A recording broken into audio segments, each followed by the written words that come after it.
আসসালামু আলাইকুম।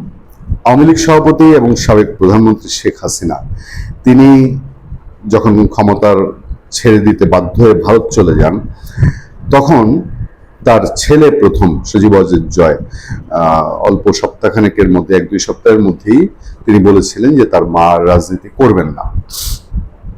কিন্তু সজীব ওয়াজেদ জয় সে কথা থেকে ফিরে আসেন এবং এখন তো দিব্যিচে দেখা যাচ্ছে যে শেখ হাসিনা তার মতো করেই তিনি রাজনীতি করছেন এবং পুরো দমে তিনি রাজনীতি পরিচালনা করছেন।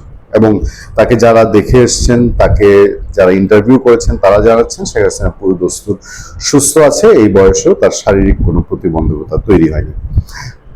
এরপর আস্তে আস্তে ক্লিয়ার হয়ে গেছে, এর আগেও নিউজ এসছে যে জয় কিংবা পুতুল নয়, আমরাও আপনাদের সামনে আলোচনা করেছি, নেতৃত্বে শেখ হাসিনাই থাকছেন যতদিন পর্যন্ত তিনি সক্ষম এবং যতদিন পর্যন্ত তিনি পারেন। এবং সেই পারাটা আরো 1 ডিগ্রি বেশি গেছে তিনি যখন ঘোষণা দিলেন যে তিনি বাংলাদেশে ফিরবেন, দ্রুত বাংলাদেশে ফিরবেন।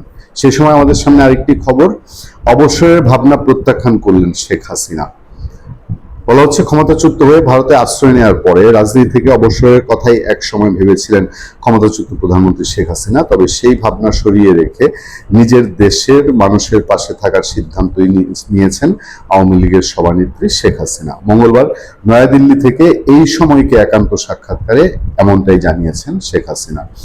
একান্ত সাক্ষাৎকারে শেখ হাসিনা বলেন, আমার বাবা বঙ্গবন্ধু শেখ মুজিবুর রহমান আমাকে মানুষের দুঃসময়ে পাশে থাকার শিক্ষা দিয়েছেন।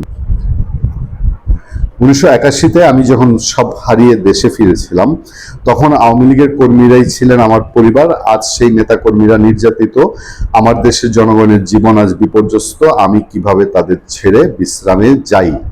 ক্ষমতাচ্যুত প্রধানমন্ত্রী এই বিশ্রামে যাওয়ার জল্পনা জোরালো হয়েছিল তার ছেলে সজীব ওয়াজেদ জয়ের একটি বক্তব্যের ভিত্তিতে। সেই সূত্রেই তাকে প্রশ্ন করা হয়েছিল, আপনি দিল্লি আসার পরে আপনার পুত্র সজীব ওয়াজেদ জয় জানিয়েছিলেন আপনি রাজনীতি থেকে অবসর নিতে চান, আপনি কি এখনো সেই সিদ্ধান্তে অনড়? সেক্ষেত্রে দল ও দেশের নেতৃত্ব আপনি কার বা কাদের হাতে ছেড়ে দিতে চান? এ প্রশ্নের জবাবে আওয়ামী লীগ সভানেত্রী বলেন, জয়ের বক্তব্য আমার দীর্ঘদিনের ব্যক্তিগত অনুভূতির সঙ্গে সম্পর্কিত।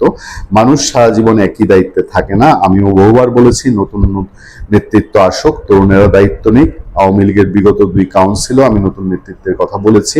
ব্যক্তিগতভাবে আমার আর কিছুই চাওয়ার নেই। ক্ষমতা চাই না উল্লেখ করে মুজিব কন্যা বলেন, কিন্তু জনগণের প্রতি আমার দায়িত্ব অস্বীকার করতে পারি না। এ সময় শেখ হাসিনা ঘোষণা করেন, বাংলাদেশের জনগণের নিরাপত্তা, তাদের উন্নত জীবন মান ও অর্থনৈতিক মুক্তি, গণতন্ত্র, আইনের শাসন, সকলের সমান অধিকার এবং আওয়ামী লীগের তরুণ প্রজন্মের নেতৃত্ব নির্বাচনের মাধ্যমে মুক্তিযুদ্ধের চেতনা ও আগামী দিনের সাফল্য নিশ্চিত করে তারপরেই আমি অবসর নেব। পরবর্তী নেতৃত্ব সেক্ষেত্রে কার হাতে যাবে? এমন প্রশ্নের জবাবে শেখ হাসিনা, নেতৃত্ব কার হাতে যাবে সেটি কোনো ব্যক্তিগত উত্তরাধিকার নয়, আওয়ামী লীগ কারো পারিবারিক সম্পত্তি নয়, এটি গণতান্ত্রিক দল। কাউন্সিলের মাধ্যমে কর্মীদের মতামতের ভিত্তিতে যোগ্যতা, ত্যাগ, সাহস ও আদর্শিক দৃঢ়তার ভিত্তিতে নেতৃত্ব নির্বাচিত হবে।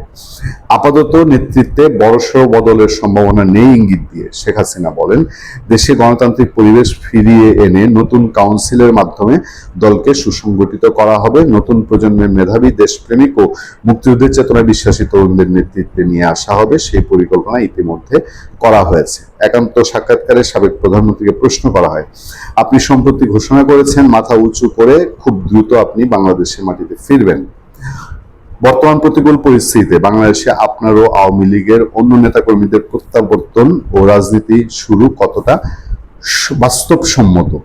এই প্রশ্নের জবাবে শেখ হাসিনা বলেন, পাকিস্তানি শাসকরা পারেনি, সামরিক শাসকরা পারেনি, খুনিরা পারেনি, ষড়যন্ত্রকারীরা পারেনি, আজকের বিএনপি সরকারও আওয়ামী লীগকে মুছে ফেলতে পারবে না। আমরা প্রত্যাবর্তন শুধু ব্যক্তিগত বিষয় তো নয়, এটি বাংলাদেশের গণতান্ত্রিক অধিকার পুনরুদ্ধারের সঙ্গে যুক্ত।